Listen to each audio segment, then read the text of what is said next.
Hey everyone, and welcome back to another episode of The Progressive Bitcoiner. I'm your host, Trey Walsh, and today we have on the show the incomparable Lyn Alden. I love talking to Lyn, and she really needs no introduction, but Lyn is the owner of Lyn Alden Investment Strategy, focuses on macroeconomics. She has an engineering background, and really just brings a wealth of knowledge to the space about all things macro, knows a lot about Bitcoin. We talked about Nostr in this episode as well towards the end, but I just wanted to get Lyn's pulse check on a lot of things that have been happening recently on Trump and Bitcoin, on the election, on the economy, on her memeing of nothing stops this train, and you'll learn more about that in this episode if you don't already know what that refers to, and many other things. You know, we talk about the benefits of Bitcoin, we talk about human rights in Bitcoin, you know, all the stuff we love to cover in this show. We talked to Lyn about it as well. In addition to some many arguments and progressive arguments for Bitcoin in terms of what Bitcoin can do as savings technology for working class folks and things that we want to focus on a lot through our efforts at the Progressive Bitcoiner. So thank you, Lyn, for coming on the show. Thanks everyone for tuning in. I'll let you jump right into the episode. Don't forget about all of our Bitcoin discount links in the show notes of companies and products that I use personally, and would be happy to refer to you all to get discounts on those awesome products. And if you want to reach out to me, you can hit me up in our Telegram group, which is in the show notes, or you can reach out to me at hello@progressivebitcoiner.com. All right, enjoy the conversation. I know you will, and we will see you again next week.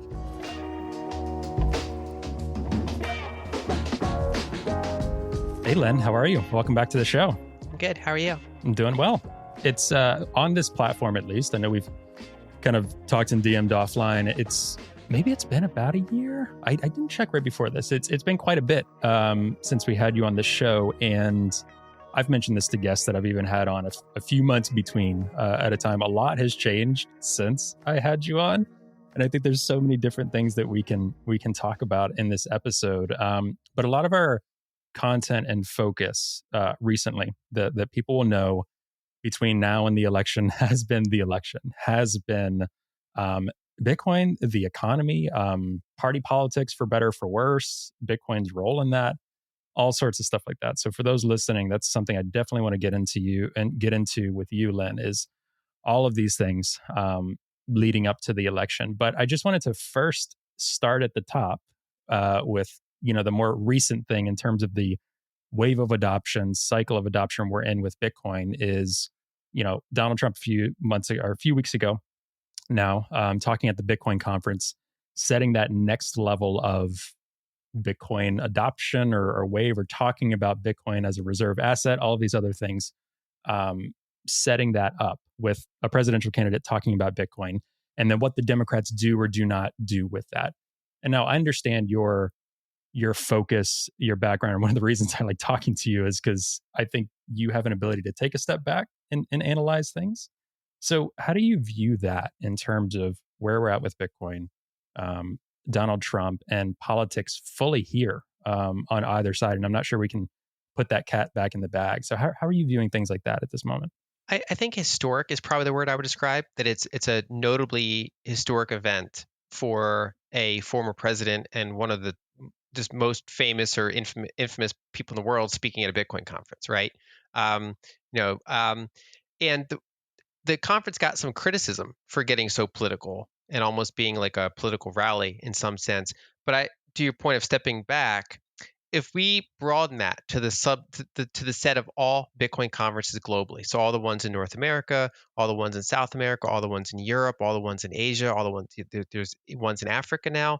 If you look at all Bitcoin conferences, would we ask ourselves, do we want one of them being rather large enough and political enough to attract major political candidates? And I think the answer would be yes. It'd be like if you thought of them all as one gigantic conference, you probably would want to have a little segment on that topic. And so even though at this specific conference it obviously dominated the headlines because a number of the major headline speakers were themselves politicians, in the grand scheme of all Bitcoin conferences this year, this was only one cog in the machine, just a particularly big cog. And so I think that the conference in that sense was historic, and the fact that it's reaching that degree of scale is relevant. It's kind of part of the process that Bitcoin's going to go through. if it's going to become a large and meaningful asset and a large network and actually solve some of the problems that a number of Bitcoin proponents would like it to see it solve. It's eventually going to, butt heads with politics, either favorably or unfavorably, or most likely a mix of both. And that's kind of an early taste of what we're getting at. I mean, a few years ago there was the El Salvador announcement that was kind of entering the political realm in a big way in a small country, and now it's entering the political realm in a small way in a big country. Yeah, I do agree with that. I agree with the word historic. I think it'll be very interesting. I feel different ways about it in the moment, weeks after, months after. I'm curious how we'll think about this. Obviously, after this next election, right? If Donald Trump becomes president, what happens? If he doesn't, what happens? All of these different things. The one thing I try to think about too is putting myself quite a bit in the real world and outside of this online space, Bitcoin podcast space, X space, whatever it is. Um, a lot of people, I mean, it did hit mainstream media in some ways that are good and bad. In for my particular focus, which is progressives, left, mainstream media, all of that kind of stuff. But in general, I think there's still a lot of people that still have an open opinion to Bitcoin. I keep reminding myself of that the people that I talk to, I try to hit home a lot of the human rights points, these type of things, so that when something like this happens, they're like, okay, I really don't like, let's say it's someone from the left, I really don't like Trump, but I understand that doesn't reflect anything on the nature of like Bitcoin. Do you ever have any fears or reservations about someone like Donald Trump talking about Bitcoin in this way? And do you see it as a short term bump? Do you think that it presents any more partisan issues that could be problematic for Bitcoin in terms of adoption and people living in nation states, not necessarily Bitcoin at the protocol level? The short answer would be no. I don't really have concerns around that because, if we imagine Bitcoin reaching a scale where it's relevant for politics, there's no scenario we just have a fully clean entrance and come in just fully bipartisan and just kind of kumbaya. In different countries, it's going to enter in different ways. Um, and it just so happens in the US, so far, it's been embraced more by the right side of the political spectrum on average. Um, and there's not much we can do about that. The way the kind of when I think about U.S. politics, kind of the single-minded focus I have is reducing the probability of tail risk, draconian, anti-Bitcoin types of regulation. Um, that's one of the few powers that could hamper it globally for a period of time, and more broadly, just as American people that like Bitcoin, it can make our lives worse if we have a particularly hostile political environment toward Bitcoin. And so when people ask, we can go back to, for example, the ban on owning gold by Americans. One of the most anti-American things you can think of is Americans are no longer allowed to own a benign yellow metal. Um, and that happened in the 1930s. And people always ask, couldn't that happen to Bitcoin? And my counterpoint back then is that was a super majority. There was a super majority in it was the most kind of like concentrated power we've ever really had in American politics. And so they could bypass all sorts of normal checks and balances. Um, and so one of the things I focus on is, okay, taking the environment that we have in front of us and say, how can we best work with it? So my view is right now you have, there's a, decent chunk of Republicans and then a smaller chunk of Democrats that understand the asset, or at least open to the asset. And if you can get a majority of Republicans and then a minority of Democrats that are open to positive on Bitcoin, you basically cut off all of that left tail risk of very draconian legislation against it. And Bitcoin is such that, I don't think it needs help to grow and get bigger. It's kind of the whole point of it. But if you can reduce a tax against it, that should be fairly constructive for it in the long run. And so I think it's the best you can do is keep educating people. During the conference, I did two things. One is I tried to amplify the conversation between Jason and Rokana, to point out that, okay, right, the headline speakers are right leaning, but it's important to realize that there are also Democrat representatives here saying favorable things about the asset. During the conference, a number of like over a dozen Democratic congressmen and other signers wrote to the DNC saying their party has to embrace this industry better than they have. Basically, that the Warren wing is not the way to go. that you want a more constructive regulatory environment, more constructive SEC to approach this space more better than they have been. In addition, I think if I had to say, there's my single favorite event at the conference was probably Alex Gladstein talking. He did two separate main stage talks. And even before the conference, I've generally found that sharing HRF or Alex Gladstein type content is probably the single best way to orange pill um, either an institutional look or a left leaning look, which is basically like you kind of construct an argument so thorough that they can't really refute it. So it's like, hey, here's these group of women in Afghanistan in a kind of a hostile monetary environment. They used Bitcoin in a way that would have not really been possible in the banking system for them, and some of them use it to leave the country with their money at one point when they had to. Or here's people fleeing Venezuela and able to use the asset to kind of protect themselves and their family. Or here's authoritarian crackdowns in country XYZ, bank accounts frozen. Here's how the political opposition or the protesters used Bitcoin to continue operating and trying to basically spread human rights or freedom in those environments. And then you get the person to say, okay, I understand why Bitcoin is relevant to them in that circumstance.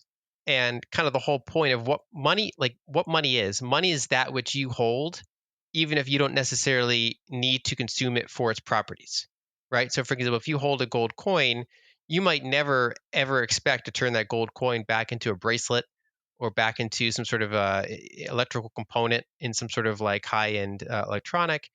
You're just holding it because you know that it has a variety of utility for other people, and you're holding it mainly for its store value purposes. Well, with Bitcoin, basically, you might feel that you're in an environment where you never need its like kind of fully self-custodial kind of cypherpunk properties, hopefully, but that other people do, and that you realize that the opportunity for that is very big, and so you hold it as a store of value, as a money, even though you don't necessarily intend to hopefully have to use it for those purposes anytime soon. And so I generally that's how I've tried to phrase it, is to say it's going to enter politics at different speeds and different directions in different jurisdictions. And then the best you can do is work with the environment that's happening, try to educate the other side as well, try to reduce the risk of tail risks, like the worst political outcomes for it, and just keep giving it more time and runway to grow and mature and get better and have more people on board.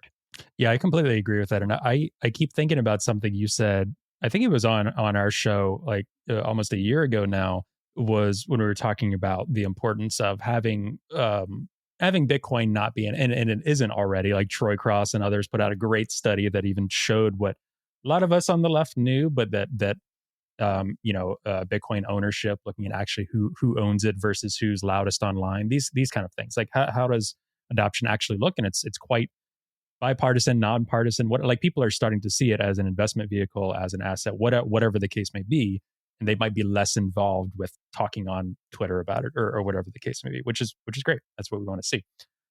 But you had said something about protecting like the left flank, and not to use like necessarily just military references or that, but I continue to think about it in that way, and I continue to talk about people with even our platform or others, and I'm like, we at the Progressive Bitcoiner or myself, I'm not necessarily looking for I said this recently, someone like a Bitcoin king or queen in the United States, right? We don't want like Kamala Harris to be the queen of Bitcoin or XYZ politician or Trump to be the king of Bitcoin. It's about reducing risk. It's about allowing people to use Bitcoin as freely and openly as possible. And that's going to create really good benefits for the world, because for better or for worse, as we both know, the US is quite a leader on a lot of these things. So we send signals that send a domino effect around the world on this. So you had said to me a while ago just about like, it's like protecting your left flank. It's like it strengthens the overall operation. It strengthens adoption. It strengthens the place where we'd like to get to, which people have a million different answers on what that means with Bitcoin. But my thing is, we're not going to get wherever that is unless we kind of get everyone on the same page that this is a nonpartisan, a global asset. And I agree. I use Alex Gladstein is the reason that I became more involved in this space. I originally saw Bitcoin and I was like, that's kind of cool to help me with some student loan debt. That's better than this Apple stock and stuff, it seems. Let me do that. And I've admitted that. Like, I'm a progressive, I'm an Occupy guy, all this stuff, but I'm like, It's not going to cut it what I need to pay in my nonprofit career. Then I heard Gladstein on Peter's podcast, and I was like, oh, this is really cool, like above its monetary premium or whatever. And I've talked to friends about the human rights aspect as well, like from the left, so much to the point where I had a friend say, okay, I heard about like Farida and Togo. I've heard about people in Afghanistan. I've heard about all these things, but like, how does it work? And I'm like, oh, okay, cool. Let's flip it back now. So now you understand, and that's just my method with people. Everyone has different. So my method is helping people understand the why, who maybe aren't technical or whatever. And then I can give them all these great tutorials that they can watch on YouTube about how it works and stuff. But yeah, the human rights element, that is typically my go-to for progressives in the left. And it's back to like the resistance money guys saying, would you rather live in a world with Bitcoin or without? And for me, I'm trying to check my own bias, but be hard pressed to find someone who can really stand at the end of the day and say, this just should not exist, period. I'm not very comfortable with that answer. I agree, especially because they phrase it as, would you rather it exists like if you were to be born in the world and you don't know where you're going to be Yeah. born? And that's a really important variable, because you can certainly see why if you're an authoritarian, maybe you'd prefer it not to exist. But if you're Right. just going to be born somewhere, would you want this potential lifeline out there, for especially if you need it? And I think the answer is yes. And that left flank terminology, I've been using that since 2021, to describe basically what I mentioned before, which is cutting off the tail risk of any sort of supermajority against Bitcoin. If you can get half the right and a quarter of the left, you've blocked a lot of the worst case scenarios, that Hmm. could happen against the asset. And Peter McCormack did a really good job, I believe it was 2021, of platforming a number of people from the left side of the political spectrum to talk about Bitcoin. He kind of made it intentional to not be in this kind of echo chamber that we can kind of see sometimes forming in like podcast land. And when I saw that happen, I thought, well, I want to amplify that. I think that's a really, the fact that there are voices like that out there, they're now connecting with each other and strengthening. That is a really important kind of position that has to be then helped and supported and kind of amplified, because and now I think that bore fruit over these next 3 years, because now there are Democratic politicians on side of it. There are, even like some of these kind of bank regulations around being able to custody, digital assets and stuff. You even got like, like Senate majority leaders and things like that on board. Hmm. So there's a certain scale that's been reached, and now there's all these great studies, like you mentioned, Troy Cross's study on who owns Bitcoin. That's a really useful data point. I think one of the narratives where I've been writing about Bitcoin mining for probably it's 4 years now, and I would say that I've seen a material change in how the media in aggregate talks about Bitcoin mining. It used to be almost Hmm. entirely negative, and now there's a number of mainstream media sources that are understanding it more. They've read these articles, they read this research, they've listened to Gladstein, they've done more work, and you still get a lot of negative stuff, but now there's a mix of negative and positive stuff, and a number of them are starting to get it. So I do think we've kind of partially turned the corner on Bitcoin mining, as a quote unquote environmental issue. And so I do think that left flank is bearing fruit, and it's protecting against some of the most negative outcomes, and it's kind of moving things forward. Yeah, I agree, and I'm feeling less uncomfortable saying it. I'm not a superstitious person, but I have been saying more and talking with more people, regardless of their political affiliation. I'm like, I am not worried about a Bitcoin ban or whatever people want to call it, in the US, not just because of my beliefs on the Constitution and laws as it stands and how can you ban numbers in your head. Not, yes, that like practically, governments can find sophisticated ways still to make it very hard or intimidate to not do that. But because of that natural coalition, there's so many different groups on like Telegram now, but we have one that we put in our show notes, like a progressive Bitcoiner Telegram group. There's all sorts of people that are in it, but kind of just build that rallying support of actually communicating with people. We have a couple of people actually from that group that are at the DNC this week, and they're kind of like letting us know what's going on, what's the tone of things like that, around like crypto and Bitcoin. Spoiler, there's not a lot of conversation around that right now. It's not really their highest priority, which we can get into for reasons. But And there's another Telegram group that's the Bitcoin environmentalist group. And I've been a part of that for a couple of years. And just the tone shift in that group, where it was many of us, and I was a small part of this, but there's so many others like Troy, Margot, Daniel Baden constantly putting out materials, right? I'm kind of like an amateur environmentalist and care about this stuff. But we have some real heavy hitting scientists in the community combating that aggressively, right? And that's one of the reasons that it shifted is these articles ran out of steam for citing old data that they could not hold up anymore. There were folks that we connected with from Greenpeace USA and others that, and I've mentioned this on the show before, but they used to have the campaign, which was change the code that you'll remember.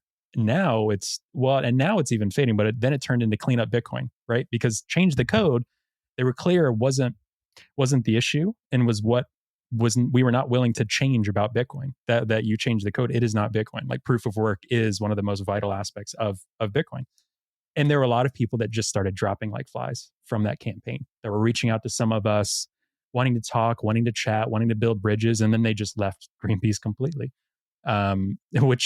Just because they're like, I can't take, whether it's the hate on social media from Bitcoiners, rightfully so. That's, some Bitcoiners can go a little hard, even if the data is incorrect, a little hard on personal attacks, things like that. But some of these people just left because the data is not there. So we are winning on a lot of fronts. And I've actually shifted a bit just with the limited time I have with the show, like dropping one episode a week. We were doing a lot of environmental episodes and we still will, but that issue has gotten a lot better over time. We still need to, keep our foot on the gas with these things, but you're incredibly right. That issue is almost like, yeah, good work, a year and a half in and we can move on to other things. And now it's kind of crazy with the political environment. I've started talking a little bit more about politics and about politicians because for a while, a lot of our the community, a lot of people listening to our show were writing to politicians and not getting anything.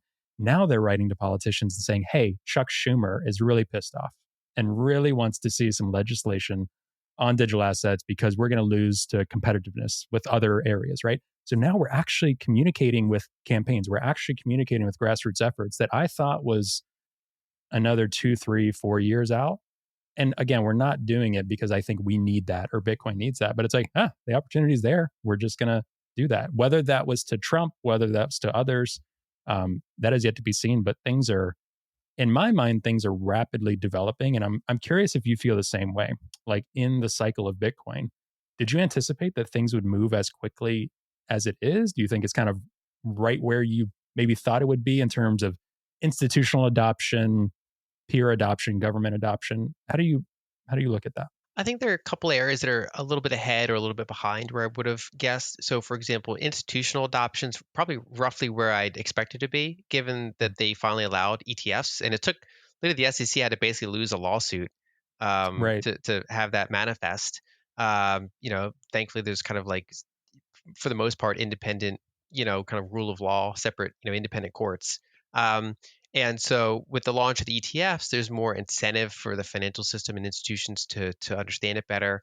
Back in like 2021, I would read these like research reports from investment banks, and they'd mention Bitcoin can't scale, and then they wouldn't even mention Lightning in their 50-page report, right? And it's like Yeah. the caliber of content was so weak, and the research was so weak. That's really improved in the past several years. Sometimes I talk to institutions. They do, reach out and get kind of like people to put input or educate or just kind of have Q&As with say executive teams. There are some of these major banks that have like heads of digital assets. They're actually plugged in to the space better than rather than just kind of someone approaching it from the outside and I'm here with Bitcoin. I'm going to fix it now. Like that My view's tinfoil gone. hat. Or Exactly. yeah. Now it's Yeah. actually like people that have better research in place.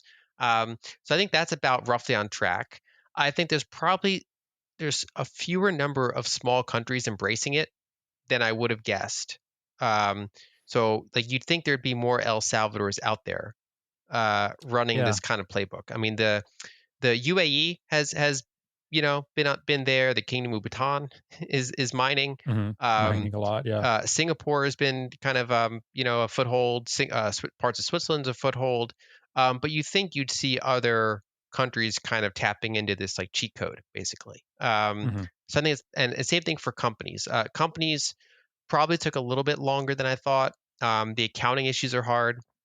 Kind of the only companies that embrace it are ones where they're kind of run like a small business. Like there's a founder still running it that is able to just kind of like, they're thinking 5 or 10 years in advance. They're kind of able to just make things happen versus a career CEO who's, owns 1% of the stock and is thinking, 1 year at a time, for example, and is thinking more about Hmm. career risk. Um, so some of these accounting changes I think will help with that a little bit. So some areas like that are a little bit behind. An area that's ahead is I did not think we'd have a former president speaking at a Bitcoin conference in 2024, right? So Yeah. the number, and not just that. So let's put one person aside. The number of senators and congressmen, they were all at the same conference. Now it is Hmm. an election year, so I guess it makes sense that some of that was pulled forward. But that I would say that's relatively ahead of where we'd expect to be. I also think that the Bitcoin mining um, education in media and among institutions has improved a little bit faster than I would have guessed when I started kind of writing about it and trying to, because I saw just a very hostile journalistic environment to it. And I was like, let me just write some long form stuff to at least start putting out a foothold to try to like Nick Carter had already been doing really good kind of Hmm. work on Yep. that, and it's like let me help add to that, and we've gotten more over time, and a bunch of people have been kind of pushing back on that, and so that's actually turned the corner faster than I would have guessed. I think that if I were to guess the biggest battleground ahead, it's privacy, the right to financial privacy in general, which can sometimes tie into self custody. Hmm. I think that's an aspect that's going to take a lot longer to kind of change people's minds on or make people care about. Yeah, I agree. That's one thing that I had Yael and Pierre on recently to talk about the US strategic reserve. So we did a whole episode just devoted to that, and all the opinions around that. But I continue to, and people sometimes in the Bitcoin community, we at Progressive Bitcoin, or a lot of progressive friends I have, are really concerned about individual and community and privacy. Some people in the community only view progressives as our worst politicians, I'd say, as like Elizabeth Warren. Well, I probably talk about Elizabeth Warren every other episode, and we're not a fan of her approach to this topic, right? But that's one thing that I am deeply concerned about and hoping to connect enough by talking more about human rights, by talking more about these things, is those people that not even necessarily like, yes, the legislators, but a lot of the kind of three-letter agencies, a lot of these emergency orders that saw the rise of things like the Patriot Act that then got overwhelming support because of some war or catastrophe that happened, and then taking advantage of that, right? That is what I fear as a person from the left, as a progressive. I mean, I was in fourth or fifth grade around the time of 9/11 and Patriot Act, but that informed the world that I continued to grow up in at that time. And I'm still deeply concerned that that could happen in ways. I mean, we've seen it quite a bit throughout Europe on a lot of things, but I think we are in the age of crackdowns on privacy. So people ask me all the time, like, do you think Bitcoin will be banned? Well, what happens this? And I'm like, well, if we're at a point where Bitcoin is effectively banned, then not only am I worried about Bitcoin, that's one, I'm worried about the world we live in beyond that. Because if you're able to ban Bitcoin, that means other rights have been taken away that I would say are unconstitutional, and are just not good for human rights the world over, that the UN is out against some of these. So I continue to be weary about that. You mentioned kind of research and the role that you've played in this, putting out some, whether it's long form content, articles. I mean, even putting out the video you did a few months ago, I think was incredible. Like 20, 25 minutes, just formulating some thoughts from Broken Money, your book. What are ways that folks in the community, anyone that really cares about these things, even outside of politicians, right, continuing that advocacy, can effectively make change to let people know, hey, crackdowns on privacy are really bad, and this is why it's really important, right? Kind of these things that would effectively be backdoor bans, or something that could ban a privacy mixer or coin join for Bitcoin. What are some ways that you see, whether it's your role or more people in the community becoming active in that, outside of politics, outside of all of these partisan debates, just why it's good that privacy exists and we should continue fighting for it? I think there are a handful of different angles. One is when people often think of privacy, they often think of privacy from the government. The other thing you should immediately remind people of is privacy from corporations. Yeah. Like how many people would be like, Which is our yes, audience's bread and butter. Like, exactly. progressive left, That we're that's really the good about the yeah. corporate side, maybe not as good about the government Exactly. side. So if you're selling the idea of privacy to the right, you say, "Hey, do you want the government to spy on you?" They say no. You're like, "Good. You support privacy." Yeah. If you're selling it to the left, you say, "Hey, do you like the idea of giant corporations spying on you?" No. Great. Then you should like privacy. Yeah. Um, Yeah. and to the extent that someone is doing something illegal in in a bad way, that's where policing resources should be applied, not to the state of privacy itself. Um, and in the U.S. we have the Fourth Amendment, which in theory should provide pretty good protections of privacy, and probably has not been applied enough with, say, well-capitalized court cases to kind of go push back on some of these kind of anti-privacy things. Privacy, and you can also, if you're talking to the left side, talk about again that kind of HRF Gladstein type thing where you say, okay, well, remember half the world is some shade of authoritarian, depending on how you measure it. Let's say you go to Hmm. Freedom House or some other way of quantifying, rule of law, civil rights, democracy, participation in government, ability to express yourself. There's something like half the population living under in environments where that's not pretty open. And like communications, digital communications, and private money transfer is really good, useful tool for people in those environments to organize and to try to get around that level of oppression. So multiple case studies are useful there. So, for example, when Nigerians were protesting police violence and their bank account was shut down, they could turn to accepting Bitcoin. When Alexei Navalny in Russia, when their accounts are being shut down by Putin, for example, they turn to Bitcoin as donations, and they kind of keep that somewhat flowing. Um, and there are even organizations today that raise money for Russians that are opposing Putin, but then ironically they have trouble moving money because sanctions and things like that. Even though they're trying to do things that would actually be supportive of the people that are put those sanctioned in, right? And so that's where some of these private forms of money are very helpful. And so I would kind of just the way that I would phrase it is mostly it's somewhat of a technological problem that then changed our perception on what is the default. So prior to telecommunications, the default was privacy. Even the most authoritarian king wouldn't even think that he'd be able to monitor everyone's transactions. It wouldn't even occur to him because it's so impossible. People are just literally exchanging like silver coins with each other for purchases. It's inherently private. And then cash, also inherently private. As we've entered this era where everybody keeps their money in the bank, banks are all like surveilled, and everybody's kind of sending money around, the government basically increased, and both the government and corporations increased their expectations of what they should be able to surveil. And then our norm became, well, if someone wants privacy, they must be weird or up to no good, right? And Hmm. so the default changed. And now technology continued to progress such that we now have, thanks to cryptography, fairly sophisticated ways to do private online transactions as well, which then governments immediately crack down on. Like in the Bitcoin space, if there's things you go to jail for, not just like get fined by the SEC, but actually go to jail for. One is losing billions of dollars, and two is in any way facilitating private money movement. Those are the people that end up in jail. Hmm. And that's I think that's rather authoritarian and not great. And so I think that as we get into a new reality, where cryptography, the Pandora's box is opened. There are ways to send cryptographic information. There's ways to send cryptographic value transfer, and that it takes rather authoritarian techniques to crack down on that. And one of the closest comparisons we have is the 1990s crypto wars, which was not about cryptocurrency, but it was basically about encrypting communications, information. So basically, Phil Zimmerman created open source encryption methods, and when the U.S. saw that they like had gone overseas, that this information had spread, they went after him criminally and said, "You've exported like arms, like you violated arms exports rules." And so what he did was he published it in a book, the code in a book, and said, "Well, it's just expression. It's just a bunch of words and numbers." it's protected by the First Amendment.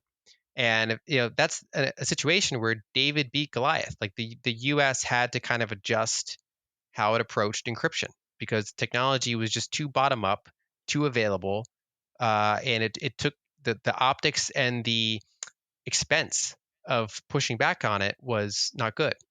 And I think we have to kind of reach a similar state with money, which is kind of reset back toward what is the default? Is if we're going to prevent 1% of criminals from doing stuff, does that mean everybody's accounts have to be surveilled by both the government and corporations, which inevitably get leaked on the dark web? Another thing you can do is point out how many crazy hacks and leaks and exploits happen and just spill tons of people's personal information onto the dark web, which then can exploit their identity or go after them for other ways. And so there's all sorts of reasons why privacy is normal, and to kind of bring that back toward normalcy and help people see that, look, every single time someone transfers $1,000 and it happened to be implicated in some criminal thing or something, remind them that one, cash is still the biggest area where they do that by far.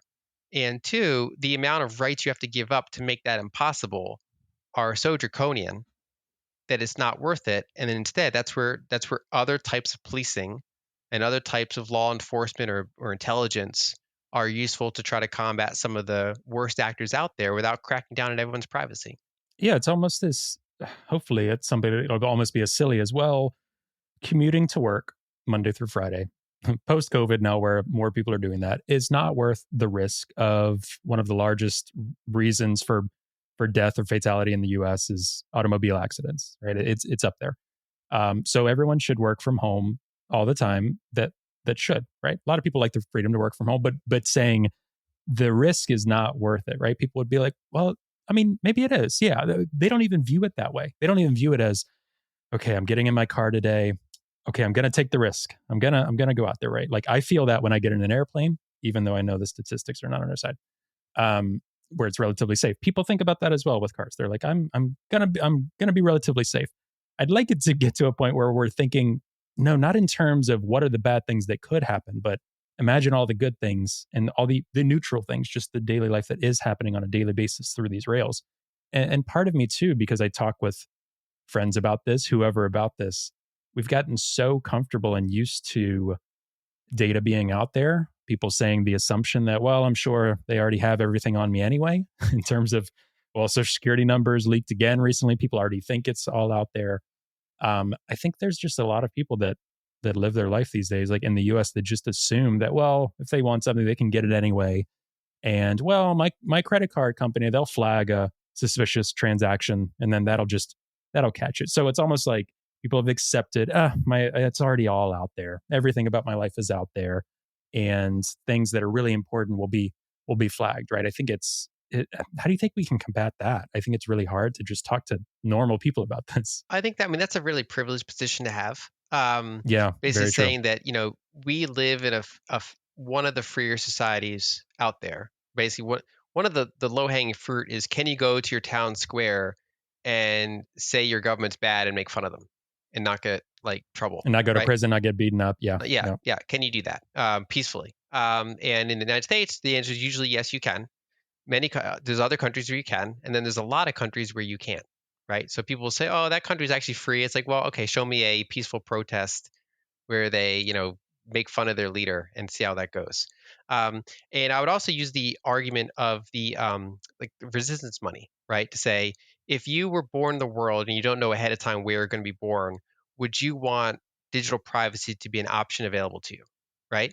Mhm. And so, for example, if you're born gay in Saudi Arabia, you probably want some recourse to be able to live your life or be able to organize or in some way try to flourish in an environment that's very oppressive, especially if the government could see every single thing you're doing. What if you're born in China and you want democracy, right? It'd be helpful to have some of these like freedom fighter type of defensive tools. They're not aggressive tools; they're defensive tools for organization, for spreading information, for spreading value to people that you support.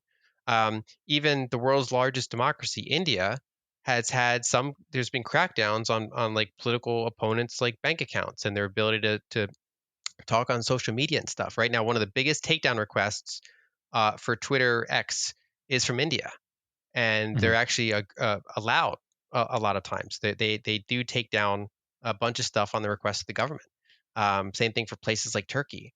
And so the ability to share information privately or share money privately, I would say that around the world, there's far more good people that would benefit from that capability than bad people. Most bad people would benefit from it.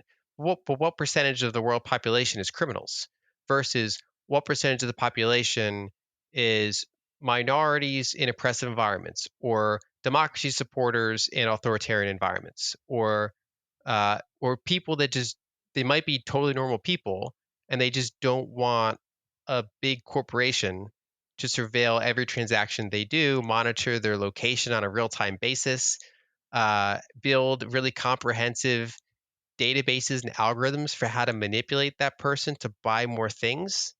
That's really creepy. That's really dystopian. And so I would kind of just keep reframing it toward privacy is normal. There's more good people that would benefit from privacy than bad people, and there are ways to handle, bad people that use privacy. Bad people use email, bad people use cash, bad people use, uh, you know, they fly planes, like they drive cars. There's phones, Yeah, they whatever. use. We don't have to ban everything because some bad people use it. Instead, we use policing at their, to try to prevent and or protect against criminal behavior in other ways. Hi, everyone. Hope you're enjoying the episode. Today's episode is brought to you by Bitbox. Now, Bitbox is a hardware wallet that's open source, incredibly secure and easy to use, and it's what I'm using to safely secure my Bitcoin in cold storage. Now, I know self-custodying Bitcoin can really be intimidating, but Bitbox is designed for ease of use without compromising on security. It's USB-C compatible and allows you to easily back up and restore your private keys with a micro SD card, which is really cool. Now, you can purchase the Bitbox using the promo code TPB at the link found in the show notes for 5% off your purchase. And I really want to thank Bitbox for their support of the podcast. All right, I'll let you get back to the episode now. Look, one of the many things I've learned from you quite a bit just coming into this space is just kind of fundamentals of macroeconomics, or just kind of calling out things that we see quite a bit, especially in an election season, an election cycle. And one of the things I want to talk to in terms of just the benefits of Bitcoin, because this phase I find myself in, which we can touch on a little bit, but is totally another conversation as well, is there is the group that some people have heard about, the Crypto for Harris group. There's certain people that I've been able to connect to through that group and others to try to be a how do we put it, like Bitcoin non-toxic maxi, like presenting the case for Bitcoin to progressives, when progressives and different campaigns are going to hear a broader crypto platform. Policy and legislation is going to be broadly at this point around crypto and digital assets.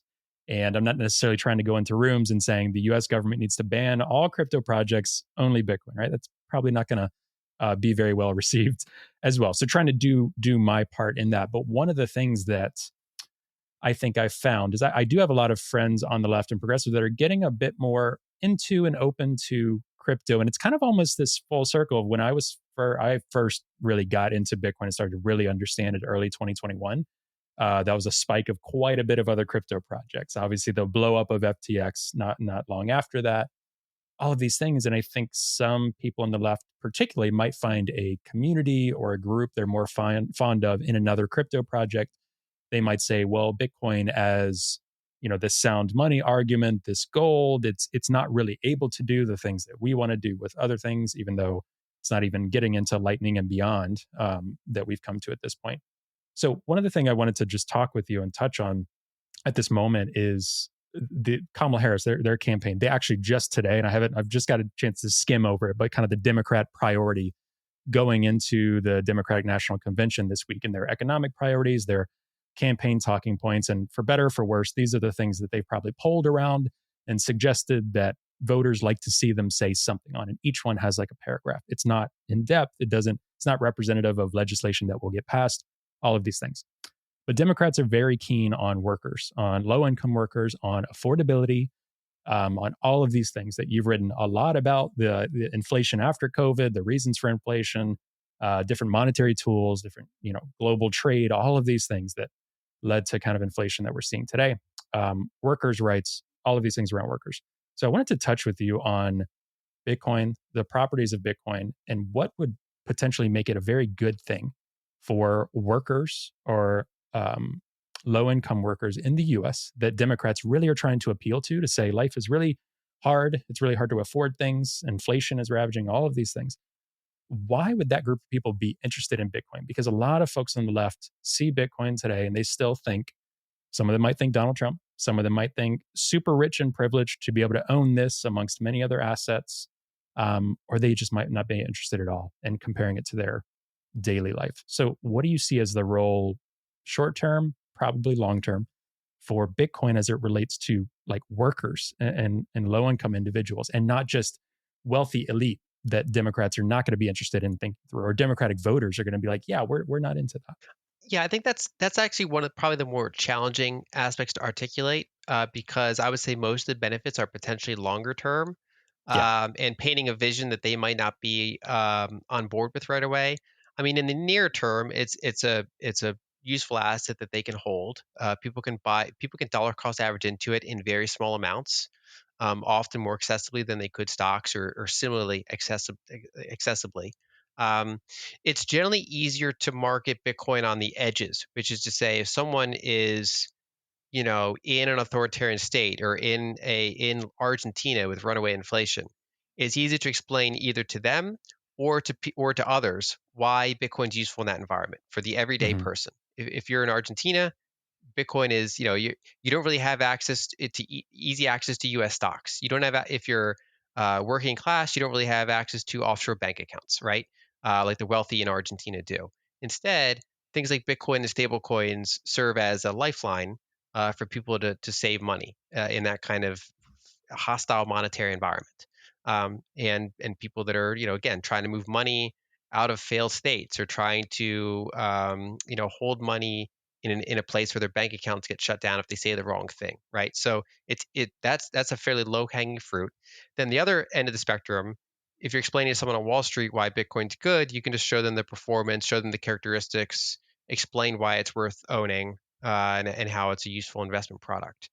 The middle, or the lower middle, the upper middle, that's where it gets a little bit murkier, because it's hard to say, other than just if you buy it and the price goes up, that this is going to meaningfully impact your life or your world in the next 3 years, 5 years, right? So that's a more nuanced case to make. That's where you have to get into like more wonky macroeconomics. For Hmm. example, when we talk about this recent period of inflation, well, first of all, I'd point out that it was bipartisan, in the sense that I started to write about this likelihood of inflation in 2020 under the Trump administration. And I continued writing about it in 2021 under the early Biden administration, because we had this big surge of money supply growth, large monetized fiscal deficits, which with a lag tend to cause price increases. If we could just increase the money supply by 40% in a short period of time and not cause price increases, then that would be like the philosopher's stone of money, right? That Hmm. that that would just be how you create wealth. You just create more money and prices don't go up, so everybody's richer. But of course, when you create more money, there's then more demand for roughly the same amount of stuff, the same amount of goods and services and labor, infrastructure, industrial base. That only changes on a slower basis, and so there's more money chasing it. And the problem is that it almost seems like every time there's an emergency environment, a lot of that money's poured into the top, right? So in 2008, for example, banks got quite a lot of bailout compared to homeowners, right? So we expanded, the base money. We did all these bailouts, but they were concentrated toward the top. People got millions of dollars in bonuses and got their bank equity saved, and then they had 1 year of like lower bonuses, and they went back to getting their giant bonuses. Whereas a lot of people lost their homes because they didn't get a similar type of support.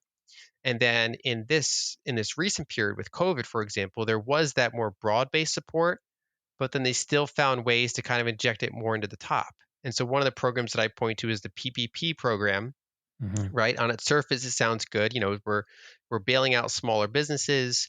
that are kind of either forcibly shut down due to lockdowns or because the pandemic's happening and they're not getting customers. We want to not have a wave of bankruptcies, so we'll provide these loans to turn into grants in exchange for not letting employees go.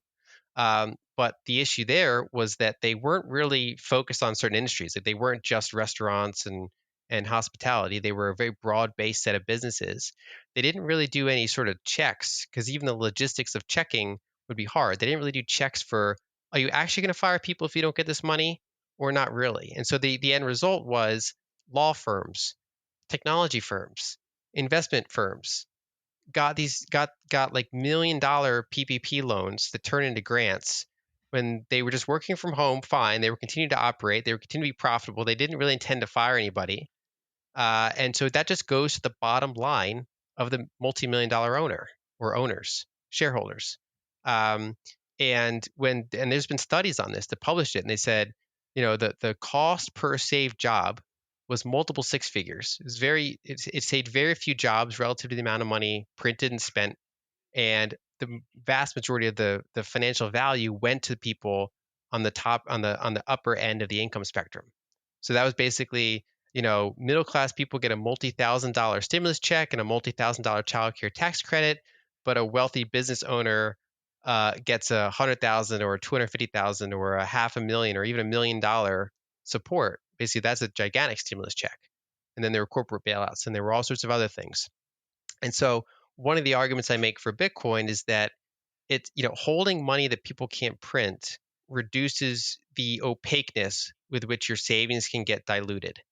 But that applies to other assets as well. One of the challenging things of why this is hard to apply in the near term is that it can't necessarily protect against wage dilution, right? So the problem with rapid expansions of the money supply, monetary debasement, is that it goes against fixed contracts. Basically, the government is now unilaterally affecting everyone's contracts, including wages, but also including supplier agreements between businesses, right? So if you've agreed to work for a wage, inflation puts the burden on you to keep upgrading your contract, right? So the employer likes the status quo. If they agree to pay you $20 an hour and the money supply is growing, they get to kind of play hardball and say, well, why do you want to raise? Why are you better this year than last year? And if money supply is growing by 10% a year, it's hard. The burden's on you to try to not get your income diluted compared to the overall share of money and income that is out there. But that's not something that Bitcoin fixes in, say, a 3 to 5 year period. That's a long-term vision that Bitcoin can help with. But in the near term, the case is more obvious for the extreme tails. And then for the middle, it's mainly a savings asset, a optionality asset, something you can hold yourself, unlike stocks or unlike bonds. You can hold it as a bare asset. You can use it as payments.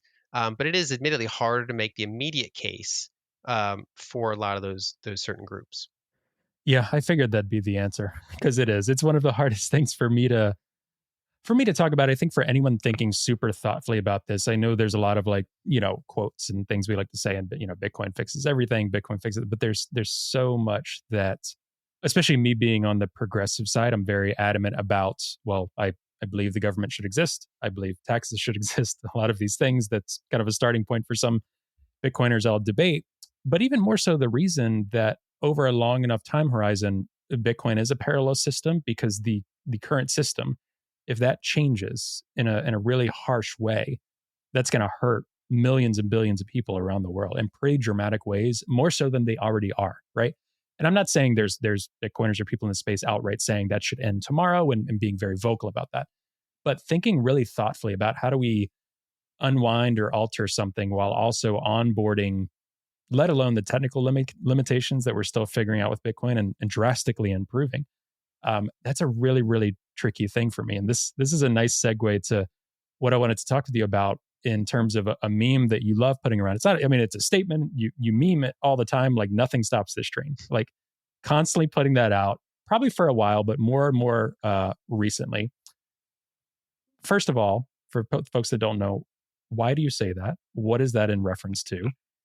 And what thoughts do you have, even if it's not the sexiest answer, about what we do going forward, right? Not everyone's going to become a super wealthy Bitcoiner tomorrow, or kind of just radically change the way they're living, or the government supports they're receiving, or Social Security, or all these other things that we have, all of these liabilities that we don't have answers for. We have all of this government debt that we don't have answers for. That, me personally, you might agree with this, the government is very good at kicking the can down the road. And I personally think they'll continue to do that as long as they can. Maybe our entire lives without catastrophe, maybe not, maybe 10 years. I'm not sure. I'm not usually a doomsdayer with this stuff because they're very frustratingly sophisticated with this. So what is it that, nothing stops this train?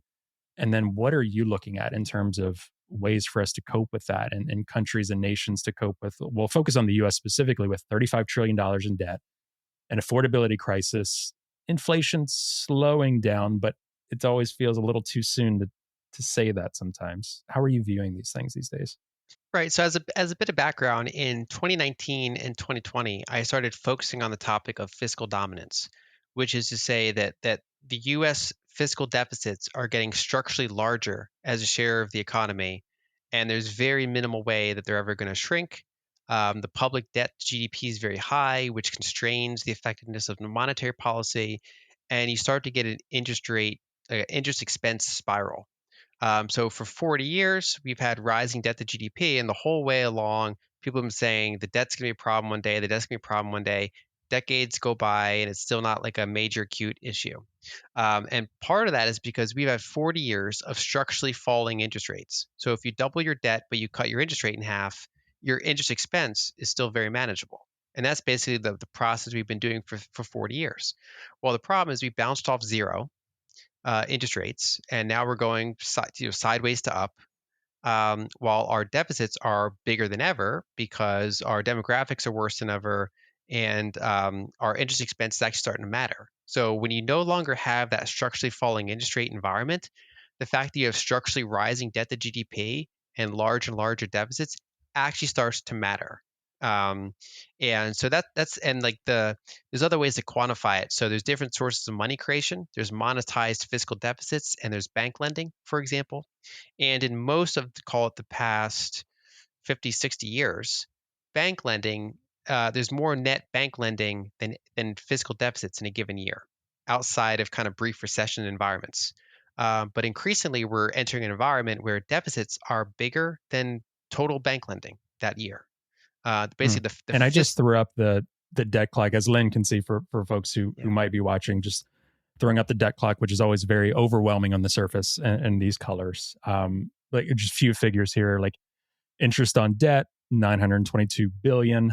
There's different all sorts of pie charts and things like that. So this area here, just in terms of the budget, in general, obviously the US national debt is at 35 trillion right now. So those are some of the numbers that Lynn was referring to for folks.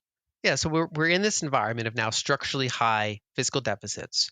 Um, and so about a year ago in 2023, I started to use the meme "Nothing stops this train," which is a reference to Walter White in Breaking Bad.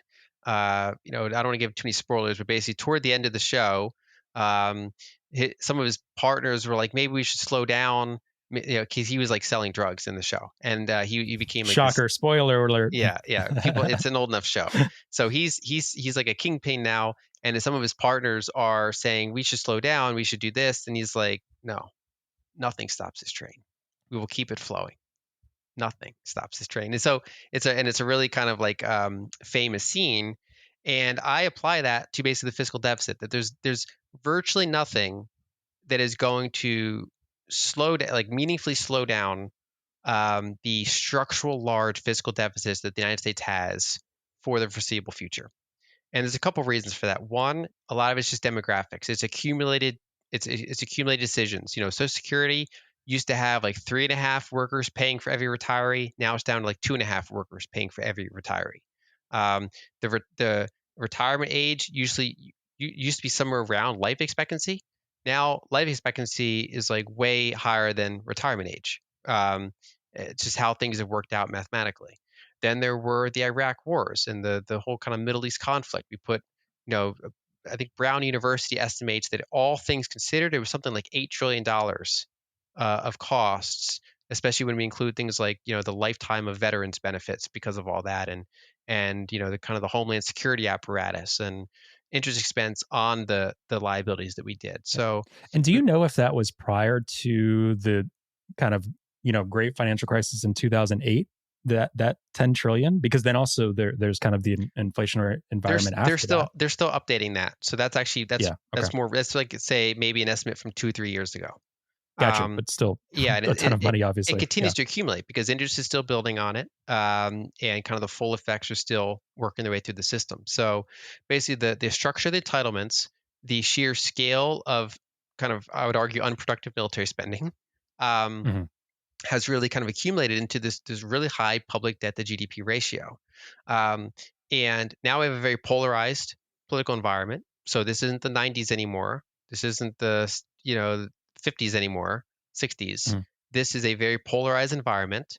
So it's very hard to meaningfully raise taxes, or to meaningfully cut spending.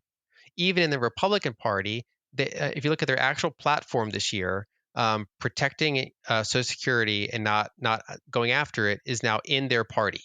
So even compared to like a decade ago, this is not the Paul Ryan Republican Party anymore. This is a more populist, Trumpian Republican Party. Yeah. Let Trump was a alone complete populist, previous exactly, Democrat populist that yeah, saw an entry into the GOP. And that's not me saying that as someone who isn't into Trump, but I think he very much radically altered that party for yeah. being the more disciplined outside of war spending of the Bush era, but disciplined on those fronts. Yeah, it's Yeah, there's like no fair game for both yeah, parties at this point. Yeah. exactly. There's not really any fiscal conservatism in the Republican side anymore.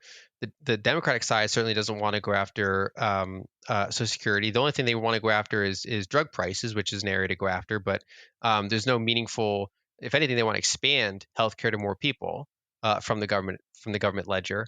So there's no appetite to go after the meaningful areas of expense. Even the military side, there's little meaningful, especially with what's happening now in Ukraine, what's happening in the Middle East, kind of a Cold War environment with China. There's very little appetite to meaningfully go after the military budget. So there's really no clear path toward deficit reduction.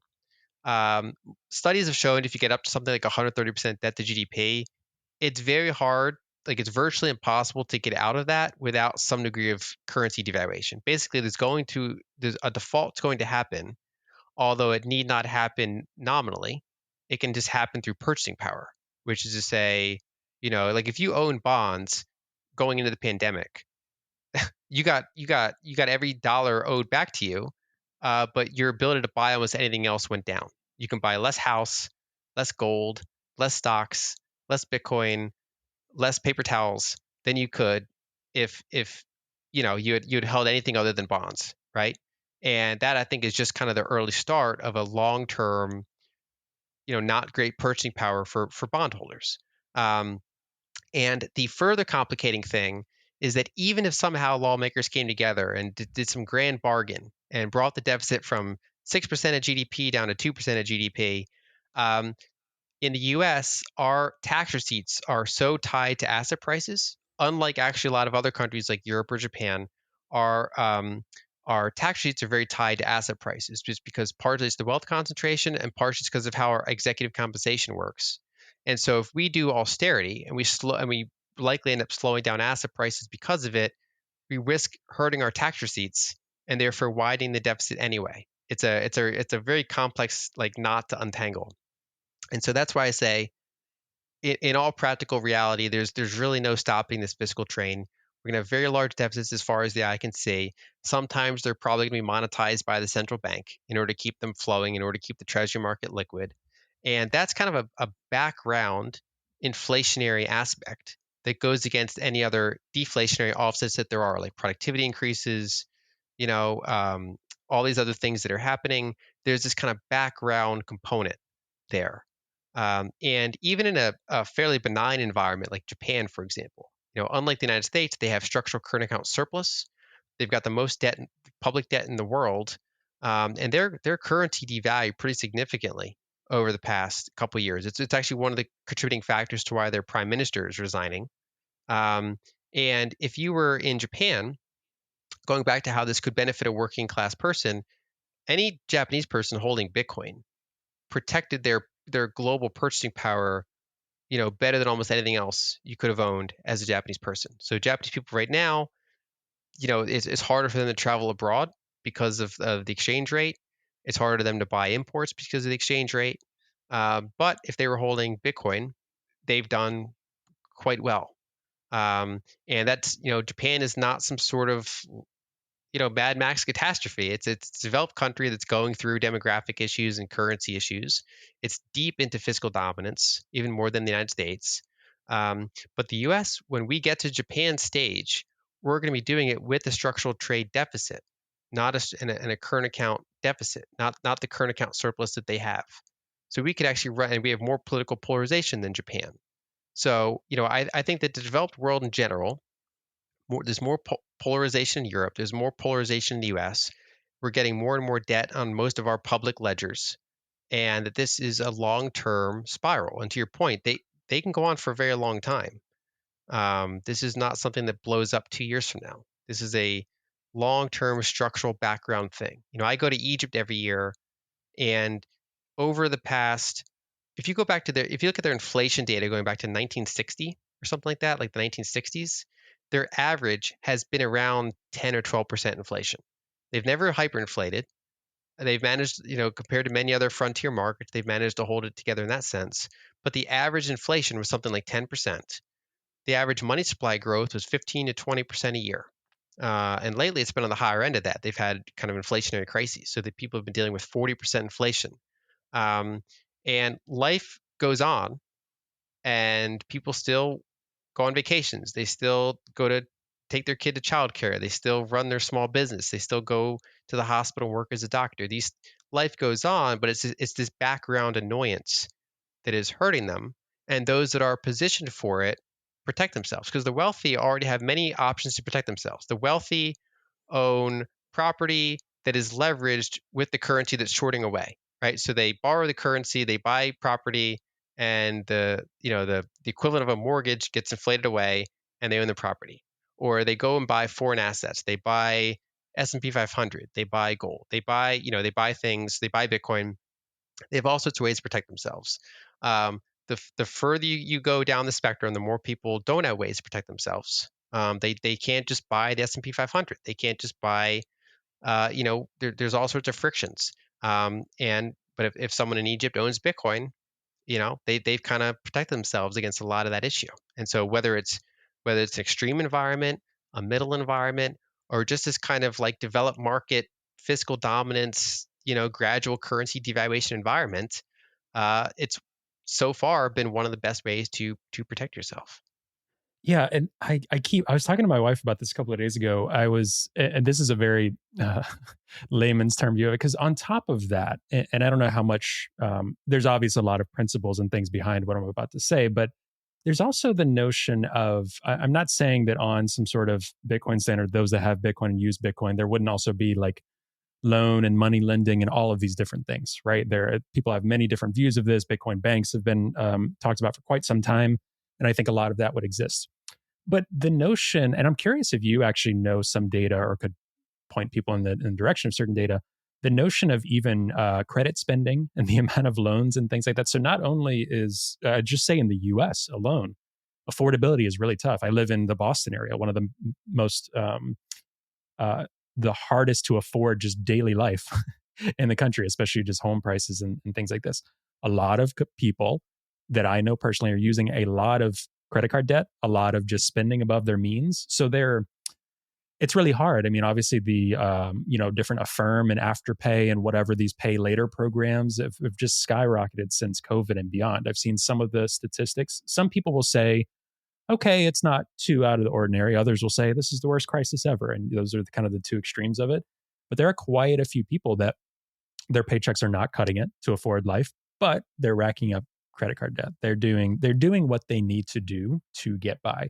So it's almost this mirage as well. Even when people say the economy's good, actually people are spending and going on trips. They are, and it's like, yeah, they are, but on credit cards, or they are, but it's through like pay later stuff, because we also have this view of just constant optimism or hope, I think, for our lives, where I'll pay for that later, or I'll get that promotion later, or I'll. So that to me, without this crazy economics background, but just listening to folks like yourself and, caring about Bitcoin and all this stuff, it doesn't seem like a good recipe as well at the individual consumer level on top of government spending level, where people are going well beyond their means. Some will say, well, they don't need to, but I'm talking about to buy groceries, to afford rent, to do these things. That also is kind of in parallel to what you're saying, seems like a really bad recipe. Yeah, I mean, that's part of it's the artifact of the debasement we talked about, that if you expand the money Yes. supply by 40%, you can go to people and say, did you get a 40% raise? Because if not, your share of the income is lower. Someone got that money, but it wasn't you, right? Another way I Hmm. phrase it is that if you run the numbers, and I don't have them offhand, but it's if you look at the total deficit spending over the call it the past, kind of starting in COVID, right? It was something like $60,000 per household, right? If you just say, Yeah. okay, here's the amount of deficit spending that happened. Here's on a divided by number of households. Then you're going to say, well, did you get $60,000 in stimulus? Because I sure didn't, right? Hmm. But the person who owns a small business that got a $500,000 PPP loan that turns into a grant, they took that money and they went out and bought a second house, Yeah. or they went Can I tell you on. a funny story of one? Sure. There was one guy Yeah. local to me. He ended up going to prison. So it was in the news. Yeah. He owned a pizza shop and he got a giant PP, like $1 million or like Yeah. 1.5 million. I'm not quite sure how. Um, moved to Vermont and got like an alpaca farm. If I can find, I want to share this out, but and just moved there and sold the business, and then they like arrested him in Vermont, but he went and just bought a house and an alpaca farm and a bunch of alpaca with a PPP loan. And it was Yeah. just a crazy local story. But, some people went to jail, but many people Yeah. did not. Many people kept their businesses running. Yeah. But like you said, we're never going to, but a lot of tomfoolery with all of Yeah, it for sure. there's kind of like there's people that needed it. Like you're running a restaurant that literally would have failed, but you got this thing. That's a Yeah. minority. Then Yeah. there's a minority of like outright frauds. They got the money and they bought Lambos, or they like Hmm. lied about how many employees they even have, like, or they just kind of lied. Like there's outright fraud that people have been gone to jail for. Probably a lot more out there that haven't, but there's a minority of fraud. Then there's this big gray zone of companies that they were accurate in how many employees they have. They're like, yeah, we're probably gonna have layoffs if we don't get the money, and but they work in software, they work in law, they work in investments, they work in whatever the case may be, and they just get the money and they keep operating the business, and eventually those profits mostly go to the owners. And how do you prosecute that? They kind of followed the letter of the law in that Hmm. regard. They didn't, they and so basically the going back to the point, there's been this big increase in the money supply, and most regular people did not get their share of it, you could say. And so that's when they turn to these other things. My friend Jeff Booth likes to describe it that when money is weak, we monetize everything else, or everything else becomes scarce, which is to say, if money is weak, you can't save in the money. So you're going to save in other things. You're going to go buy a second property, right? Sometimes I visit Florida sometimes for family, and there's like mansions sitting on the coast that are just empty for 11 months out of the year, right? They're just store of value. They're a trophy store of value. Because if you're wealthy, you can't just hold cash. You can hold stocks and stuff. But you think, what can I own that's very scarce? And one of the things is waterfront property, right? And so when money's weak, people monetize other things, including just monetizing single family homes, just buying up rental properties and kind of just driving up the price of them, which then makes those homes more unaffordable to people that just want one house. They just want a house for themselves for the utility value. So houses have both a utility value, which is normal, and then they have this monetary premium on top of them because there are people just using them as savings accounts or as investments because they can't just invest. In Egypt, it's even more extreme. There's like just you'll go to like a neighborhood and it's just like endless, like as far as the eye can see, endless unfinished condos, Mm. because everybody what they do is the money supply is growing at 20% a year. You buy property, you construct property, and there's just endless property building, and it's like to some extent it's a malinvestment because it gets overbuilt and kind of creates like these ghost cities quicker than they probably should because people don't know what else to do with the money. And so the kind of monetary inflation causes a lot of these distortions. Um, and sounder money gives people more stability. And it's I don't think it's anything we're going to see anytime soon in the United States or elsewhere to kind of get back to like sound money. But in this environment, people have to kind of make do with what they can, and it's rough. Oh gosh. Okay, Len. Yeah. No, I know you're right. I feel like too, just in terms of political rhetoric and this hyper partisan, very politically active campaign season. Um, Trump is his own thing. I'll focus on the Democrats. I think for better or for worse, the Trump campaign is experiencing just a little bit of flailing right now, trying to figure out what to do with the other side and their own strategy and economics. But like you said, a lot of populist thoughts. There's a lot of other stuff that we don't have time to get into, just in terms of tariff conversations and things like that. That Trump says, sometimes the Democrats say, sometimes he says, but that's a bit inflationary as well. For that one's not hard to understand why it's inflationary. But I get the sense that even with the Democrats, there's a lot of talking points that they think that we are able to go back to some sort of 80s or 90s or 50s or 60s heyday in terms of economic sustainability and stability for families, where one person can earn enough for the household. The house is going to cost, you know, twice as much as your salary, not 5 to 7 times as much. These things. In my mind, I do wish, I know it's a lot to ask politicians, to be honest. I think some of it is truly just, whether it's campaign talking points, I think some of it is genuinely sometimes just education, sometimes things that they're putting forth that are not going to work out. But I don't know if they genuinely, sometimes they might think it's going to work out. But I almost view it as, and I'm just curious your take. One of the last points here is what your thoughts on it. Is there any sense of us being able to go back to a period of relative affordability? Or the way I view it, a lot of folks in millennial, definitely Gen Z, what I did, even when I started looking into stocks, I was very against Wall Street and doing any of this. But I had enough wherewithal and started doing research to say this is one of the only ways is to play this game. I knew what assets were doing and I knew what wages were doing, some of the basics, even before Bitcoin, saying I don't want to do this, but I feel like I have to. I feel like I have to have any chance at this normal life or some level of abundance to go on vacations, is stuff that my parents and grandparents had. So a lot of us in the younger generation, regardless of our own personal political values, are having to play this game that we don't want to play. And some of us have also found that in Bitcoin. But it's a sure, you can view it as a game, I guess, to have this asset or hold this property, this money that you think will go up, but it feels a hell of a lot better than trying to bet or gamble on a company that you don't believe in or know anything about, these type of things. Do you think there's any relative normalcy that, and the reason I say this is because the large majority of the American population does not understand Bitcoin right now, right? Some may hold to varying degrees, but they don't get a lot of the things that you're talking about yet. It's not baked in. No one's communicating that you're trying, and many others are trying, but it's not effectively communicated about. This is the direction we're going, and there's no there's no stopping this train. Like clearly, it's just going to keep going this way. Do you think there's any ability for the U.S. government, for the economy, to get back to this place of more affordability, or do you think it's kind of like, stack Bitcoin and buckle up because we're kind of continuing in this direction?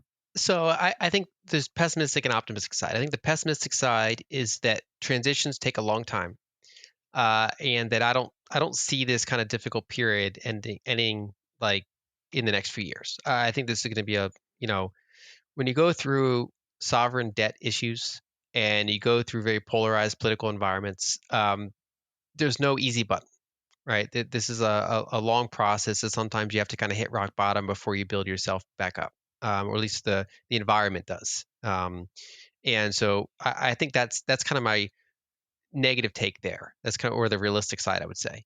The optimistic side is, and Natalie Smolensky has talked about this a lot. There's kind of America like the empire, and there's America the republic. And Mhm. there are options where America can focus more on, less on our foreign power projection and more on our domestic vibrancy. And there's all sorts of long conversations that can be had around the role of the dollar in terms of giving us structural trade deficits and these kind of global imbalances. It's probably too long to go in here at this point, but there are kind of these like foundational changes that can happen.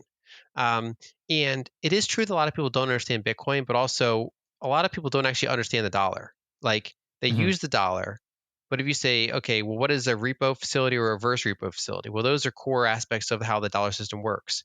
Or what is the relation of base money to broad money, right? There's these underlying aspects of the dollar that most people would not be able to articulate. Or what is the average money supply growth over the past 5 years? How does money come into being? How does that money supply growth happen? These are things that most people would not be able to articulate, and yet they use dollars every day. And so I think kind of the idea of weak money or sound money is certainly something that people can get educated on. When it's almost like the middle of the road is the hardest part, because it's kind of like boiling the frog. That idea of like you don't really notice it.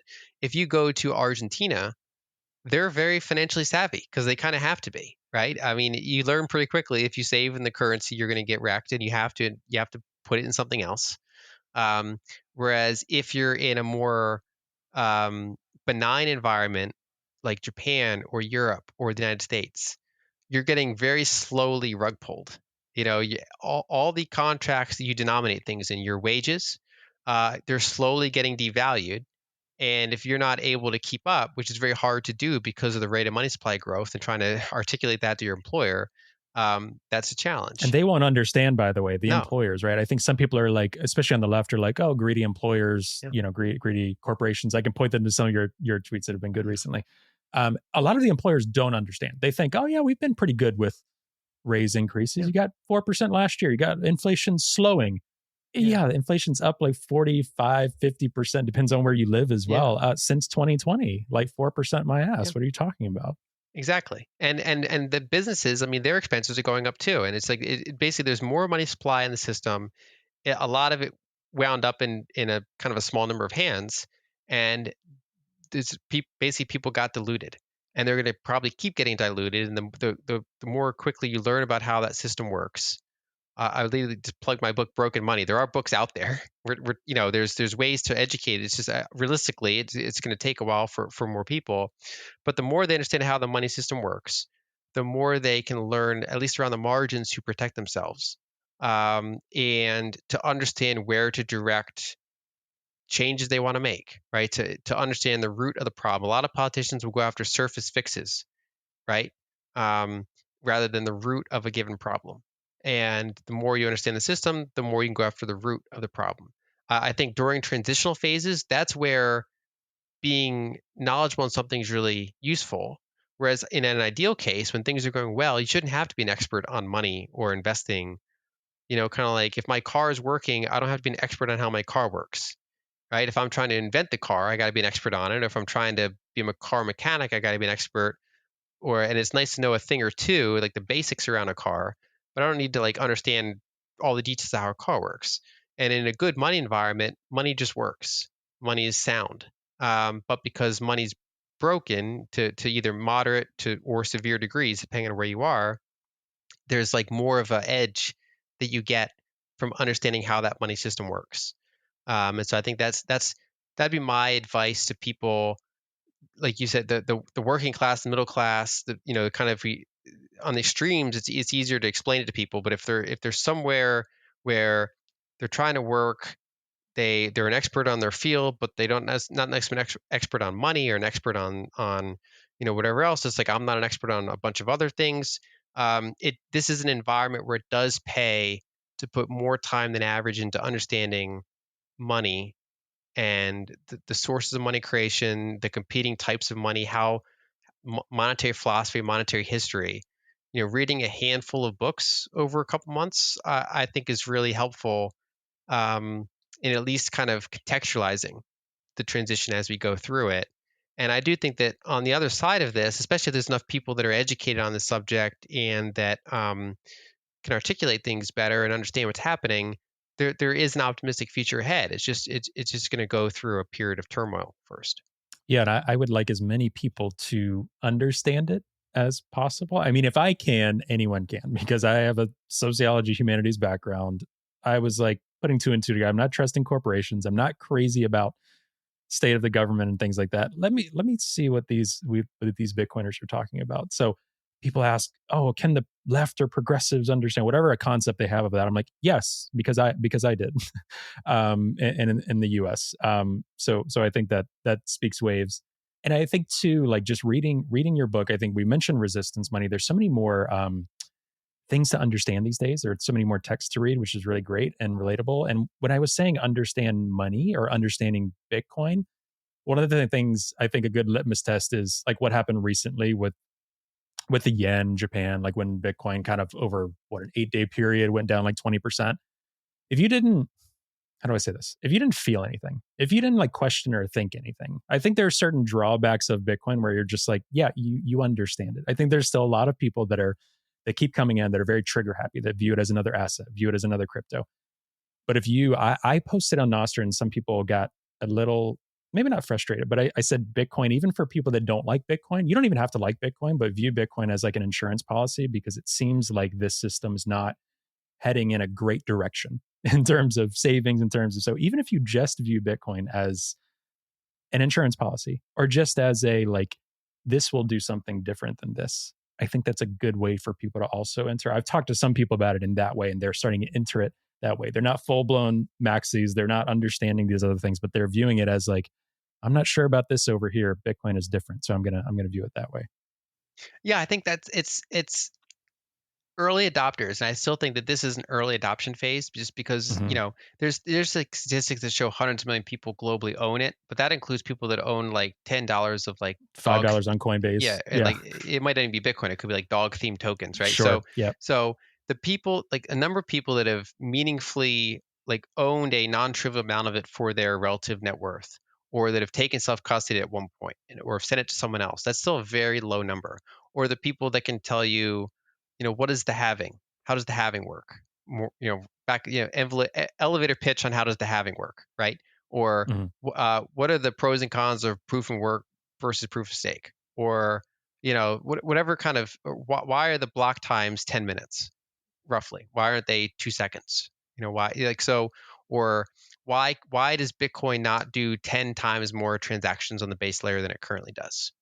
Why not increase that number, right? So the number of people that can answer the majority of those questions is a tiny percentage of the population. So when there's an early adopter phase, that's where information's a really big edge, right? If you were investing 10, 15 years ago, and identifying the likelihood of social media taking storm, or identifying the mobile internet being a gigantic deal and everything kind of going online, that would have given you a tremendous opportunity in either structuring your business, knowing what field to go work in, or how to invest, right? And I think that we're kind of in that environment now where there are, there's Bitcoin's over $1 trillion, but that's still small compared to kind of the total addressable market of good money globally, right? And um, so I think it pays for people to kind of look into and differentiate it. But realistically, it takes a lot of time. It takes a lot of time for people to kind of understand, why is it volatile? Why is the current state different than the state that it could be one day? It's already different than it was 10 years ago. What is it going to look like 10 years from now? Most likely. Um, and I think that knowing the fact that it's been the biggest cryptocurrency for 15 years in a row since it was started. And there's like statistics, like I remember Sam Callahan of Swan at the time. He did this like statistical analysis, and like out of 20,000 cryptos at the time, something like three of them have ever had a higher high against Bitcoin in the next cycle. Every crypto kind of, or like all the big cryptos kind of go through their day in the sun, where like VCs are pumping them and the founders pumping them, and then they're usually selling on retail at the top. And these tokens have these big bull runs, and then they never really recover, especially in Bitcoin denominated terms.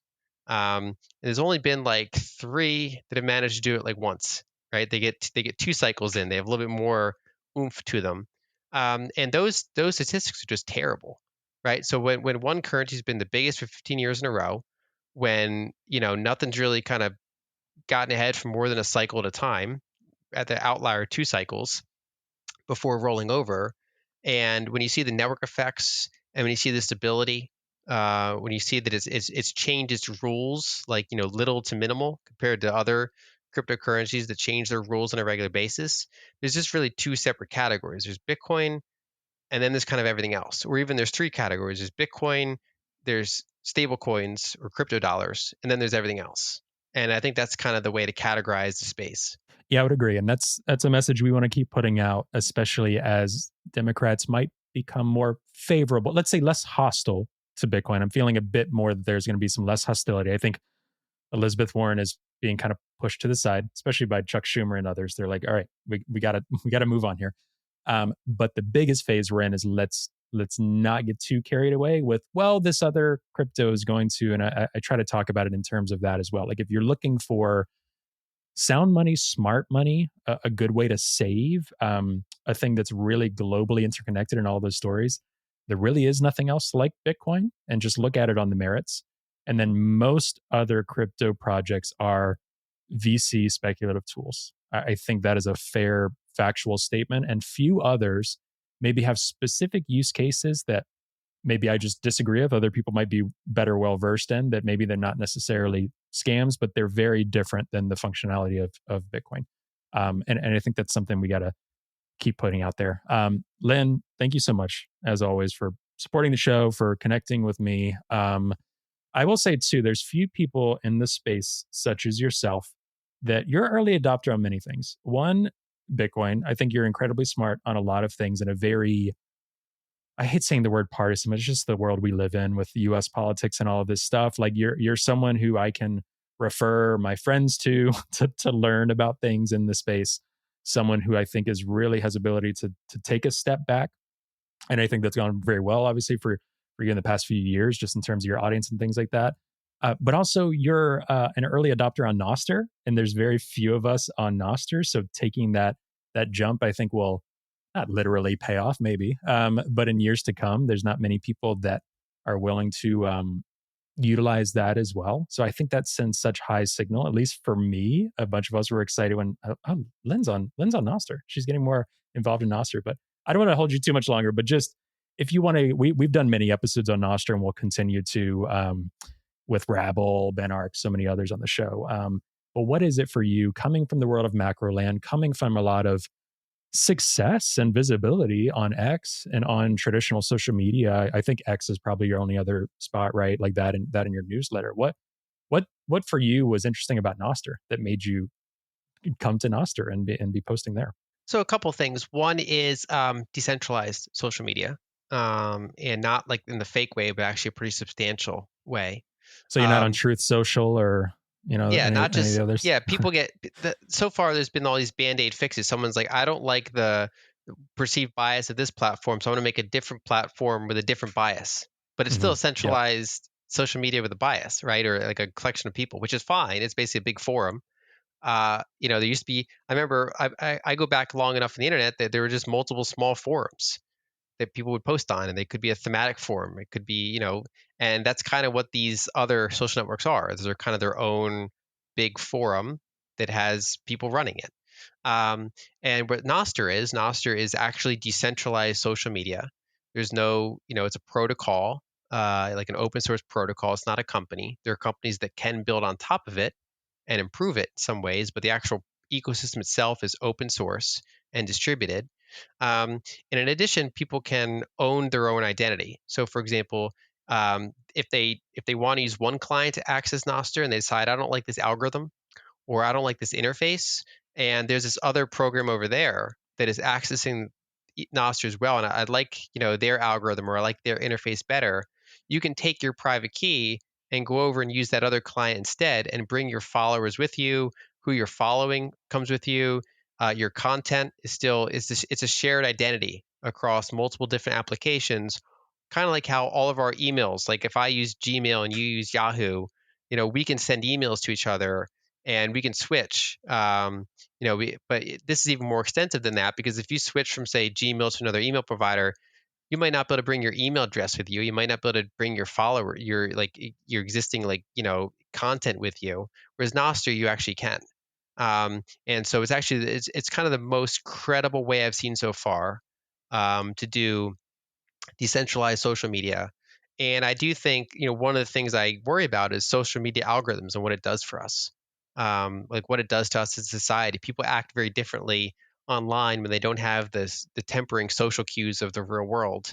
And Hmm. algorithms can be used to rile people up or amplify, divisive information, or just kind of like change the course of society. And so I think having multiple different algorithms to access the same information is just less centralizing and less scary for society. So NOS is something that I think is both technically viable, and something that if it were to be more widespread, or at least that type of thought were to spread, it'd be useful. And one of the points I've made in kind of a recent conversation on Nostr was, even if Nostr stays small or moderate in size, it's in addition to being software, it's an idea.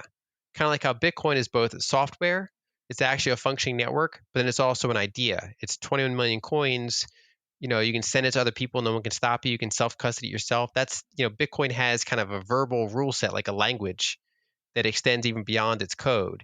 And Nostr is kind of like that. It's saying, well, what if you could choose your own algorithm? What if you can access the same network with different clients? And I think that as long as that idea is known now, and the more we can spread that idea, even other ecosystems could be pressured to kind of opt in to using that type of model, because it makes the existing model less and less defensible when there's a known alternative that can exist. Yeah, and I think it changes patterns online as well. I mentioned to you, I spoke with Mike Brock recently. We talked a lot about this. Yeah, it's something I struggled with on X and decided to deactivate my personal X account. We still have our podcast available to anyone for the content be widely. It was like me and my time outside of building stuff I care about spent online will be through Nostr, and it's less addictive because of the algorithm. I'd spend less time on there. Also, the community's smaller. Yes, all of this stuff, but X was such a time suck for me. It was such a, why am I battling with these people? Why am I taking personal attacks like this? That Nostr is still a relatively small community. It's a very Bitcoin community. Some might say more right leaning community, but I on there don't experience the same level of attacks saying the same things, because when I show up to a place, I want to be authentically myself as well. Just because why show up then? But I'm not receiving the same level of text, and it just taught me ways of I want to interface with our digital realm, which everyone is involved with. So it's kind of like even more so the idea of decentralized social media, all this stuff. It's also the way we interact online, the way we interact in the time suck of not being human. Like I don't know if our brains can handle that level yet. Like technology evolved a lot faster than we did to handle that, and I'm very worried for people on that front. I'm not saying spend 8 hours a day on Nostr and that will change it, but typically I think people are spending less time on Nostr than they would have been on X. People can post on Nostr, maybe post once a month. And it's because it's a message that you don't want rugged. It's someone recording the events in Venezuela of the election, and they don't want to be rugged on X, or in Exactly. India. They don't want to be rugged on X. That's incredibly, incredibly powerful. Yeah, but it's been very positive for me just on that level. Yeah, same for me as well. And I've also pointed out that it's really good for Bitcoin wallets as well. It makes Bitcoin wallets so much better. Instead of trying to ask Yeah. someone what their payment information is, if they're on Nostr, you can just look them up. Sometimes right within your wallet, or just plug it into your wallet, and you can send someone money in a similar way that you could look them up on Venmo and pay them, except it's the open source international version. Um, and so even as a fairly small Bitcoiner network, and there are actually people on some of my favorite people on Nostr don't like Bitcoin, because then Yeah, they it's hate like, Bitcoin. yeah, Yeah, I yeah, love it. yeah. I love it because that means Nostr it's getting its own identity and its Hmm. own the use cases are They've showing come from like themselves. Mastodon and other Yeah, places. Maybe Reddit, they heard about it. Yeah. exactly. Yeah, and that's great.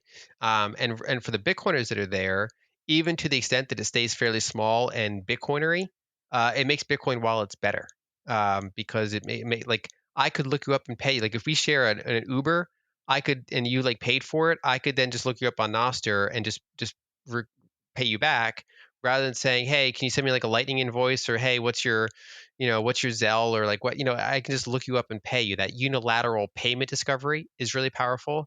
And I think that Nosh is going to show us more use cases than just social media.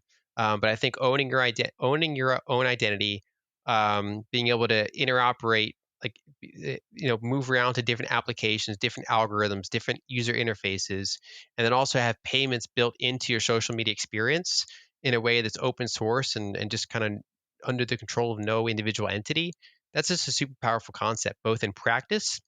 So the code matters, the implementation matters, but then also the idea that now that it's possible, why shouldn't we have that capability everywhere? Well, you heard it here, people. Jump on Nostr. Give Lyn a follow on Nostr. You hear about it a lot on this show. Lyn, where can people find you? Subscribe to the newsletter. What are any things that you want to get out to our audience? People can check out lynalden.com. They can find me on Twitter or Nostr, or they can check out Broken Money on Amazon or elsewhere. Sweet. Lyn, thank you so much for this great conversation, and I'll see you on Nostr and other places. Thanks for having me.